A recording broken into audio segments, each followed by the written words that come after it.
திருவிளையாடற் புராணம். இந்திரன் பழி தீர்த்த படலம்.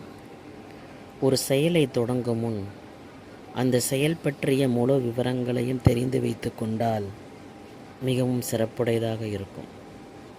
முன்பின் தெரியாத ஊருக்கு செல்லும்போது அந்த ஊர் பற்றிய விவரங்களை விவரமறிந்தவர்களிடம் கேட்டோ இணையதளங்கள் மூலம் அறிந்தோ செல்வதே அங்கு சென்று வர எளிதாக இருக்கும். புராணங்களை படிக்கும் முன்பும் அப்படியே. புராணக் கதைகளை மட்டும் படித்தால் போதாது. அதை எழுதியவர் யார், அவரை பற்றிய விவரம், எந்த சூழ்நிலையில் எழுதினார், அவரை எழுத தூண்டியவர்கள் யார் என்பதை பற்றி தெரிந்து கொண்டால் படிப்பவர்களுக்கு அது பற்றிய முழுமையான விவரமும் தெரிய வரும். கூடல் மாநகரம் மதுரையில் சிவபெருமான் செய்த அற்புத லீலைகளை ஹாலஸ்ய மகாத்மியம் என்ற வடமொழி நூலில் சொல்லியுள்ளார்கள். வியாசர் இயற்றிய ஸ்கந்த புராணத்தில் இந்த லீலைகள் சொல்லப்பட்டுள்ளன. நந்திதேவர் சனத்குமார முனிவருக்கு இந்த லீலைகள் பற்றி சொன்னார் என்றும், அதை வியாசருக்கு சனத்குமார் சொன்னார் என்றும், வியாசர் அதை ஸ்கந்த புராணத்தில் எழுதினார் என்றும் தகவல் இருக்கிறது. ஹாலஸ்ய மகாத்மியத்தை தமிழில் மொழிபெயர்த்தவர் பரஞ்சோதி முனிவர்.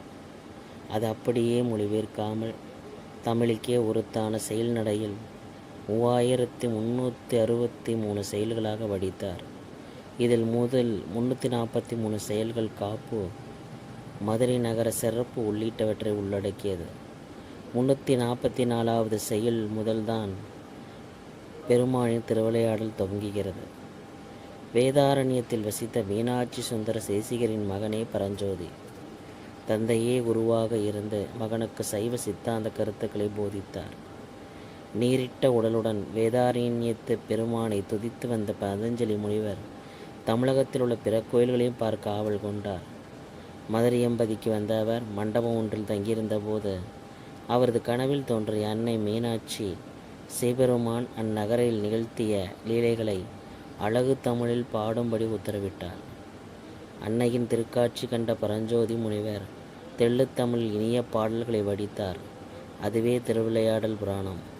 இது 64 படலங்களை கொண்டுள்ளது. முதல் 18 படலங்கள் மதுரை காண்டம் என்றும், 19 முதல் 48 வரையிலான படலங்கள் கூடற்காண்டம் என்றும், 49 முதல் 64 வரையான படலங்கள் திருவாலவாய் கண்டம் என்றும் பெயர் பெற்றுள்ளன. பிரம்மா ஒரு முறை ஒரு தராசு தட்டில் கைலாயத்தை ஒரு தட்டிலும் மதுரை எம்பதியை ஒரு தட்டிலும் வைத்து நிறுத்துவார். அப்போது மதுரை இருந்த தட்டு தாழ்ந்தது. கையிலேயே விட மதுரை மிகச்சிறந்த தலம் என்று முடிவுக்கு வந்தார். அத்தகைய பெருமை பெற்ற மதுரை மாநகரம் விழாக்கோலம் போட்டிருந்தது. திருவிளையாடல் புராணத்தை அரங்கேற்ற பரஞ்சோதி முனிவர் தயாராகிவிட்டார். மக்கள் அனைவரும் சுந்தரேஸ்வர பெருமானில் திவ்ய லீலைகளை கேட்பதற்கு வர வேண்டும். பாண்டிய மன்னர்களின் சார்பில் பறையறிந்து தெரிவிக்கப்பட்டது. தேரோடும் வீதிகளை மக்கள் கோமயம் தெளித்து சுத்தமாக்கினர். அலங்கார வளைவுகள் அமைக்கப்பட்டன. வாழைமர தோரணங்களை மக்கள் தங்கள் இல்லங்கள் முன்பு கட்டினர். இன்றைய சித்திரை திருவிழாவுக்கு நகரை அலங்கரிப்பது போல் மக்கள் விமர்சையாக ஏற்பாடுகளை அவரவர் செலவில் செய்தனர். இந்த விபரத்தை அறிந்த வெளியூர்களில் இருந்ததெல்லாம் சிவனடியார்கள் மதுரையை மொய்த்தனர். எங்கும் சிவாய நம என்ற திருமந்திரம் ஒலித்தது. திருவிளையாடல் புராணத்தை அரங்கேற்ற நடத்த பெரிய மண்டபம் வேண்டும். என்ன செய்யலாம் என்று யோசித்தனர் அமைச்சர்கள். கோயிலுக்குள் இருக்கும் ஆயிரங்கால் மண்டபத்தில் ஆயிரக்கணக்கான மக்கள் அமரலாம். மண்டபத்துக்கு வெளியேயும் மக்களை கூட செய்யலாம் என்ற அடிப்படையில் மண்டபத்தை சீரமைத்தனர். அலங்கார மேடை ஒன்றில் பட்டு கம்பளம் விரிக்கப்பட்டு பரஞ்சோதியார் எழுதிய திருவிளையாடற் புராண ஓலை சுவடிகள் வைக்கப்பட்டிருந்தன. பரஞ்சோதியார் விழா வேடைக்கு வந்தார். அப்போது திரு சங்குகள் முழங்கின, முரசுகள் ஆர்ப்பரித்தன, மங்கள வாத்தியங்கள் முழங்கின. பாண்டிய மன்னர் பரஞ்சோதியை எதிர்கொண்டு வரவேற்று பொன்னாடை போர்த்தினார். அனைவரும் அன்னை மீனாட்சியின் சன்னதிக்கு சென்றனர். கற்பூர ஒளியில் மரகதவல்லி மீனாட்சி தகதகவென ஜொலித்து ஆசிர்வதித்தார். அடுத்து சுந்தரேஸ்வர பெருமானின் சன்னதிக்கு சென்று அரங்கேற்ற மிக சிறப்பாக அமைய வேண்டினார் பரஞ்சோதி முனிவர். பின்னர் மண்டபம் திரும்பி விநாயக பெருமானை மனதில் எண்ணி கணீர் என்ற குரலில் திருவிளையாடற் புராணத்தை சொல்ல ஆரம்பித்தார். சக்தியாய் சிவமாகி தனி பரமுத்தியான முதலை துதி செய்ய சுத்தியாக சொற்பொருள் அனங்குல சித்தி ஆணை தன் செய் பொற்பதமே என்று விநாயகரை வணங்கி பாடினார்.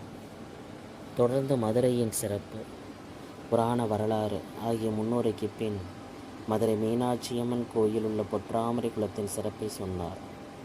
இந்த குளத்தை பார்த்தால் தர்மம் செய்த புண்ணியம் சேரும், தீர்த்தத்தை தொட்டால் செல்வம் பெருகும், மூழ்கி எழுந்தால் மோட்சம் கிடைக்கும் என்றார். இந்திரன் பலி தீர்த்தப்படலாம். ஆசிரியரை மாணவர்கள் மதித்து நடந்து கொள்ள வேண்டும் என்பதை வலியுறுத்துவதாக சிவபெருமானின் முதல் திருவிளையாடல் அமைந்தது. இதன் தொடர்ச்சியை நாளை பார்க்கலாம்.